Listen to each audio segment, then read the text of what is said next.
Like to have to share some ideas on the relevant topic of the day, the knowledge is power. Prior to start, I want my ultimate thanks to Almighty God Allah, who blessed me with this occasion. Alhamdulillah, Alhamdulillah, Alhamdulillah.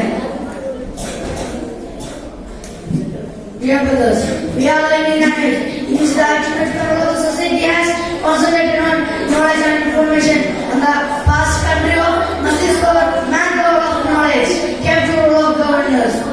Today, when who have the knowledge can achieve what he wants, that live in comfortable and convenience on its comfortable, that we can live in this information era without education. Dear friends, as we know, every religion and ethics, we can find out a lot of valuable approaches that we can invest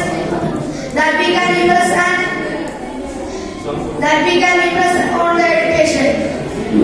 The Holy Quran statement that Bismillahirrahmanirrahim. Dear brothers, the educated person never be equal to uneducated person.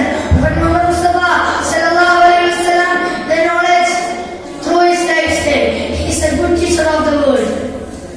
His statement, the knowledge where people seek from where we got it.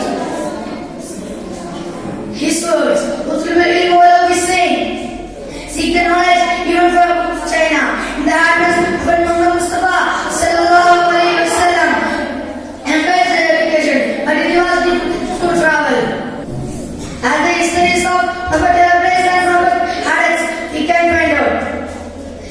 So he created an educated committee in Arabia, Ali Muhammad Islam. The education is the life of Islam. The most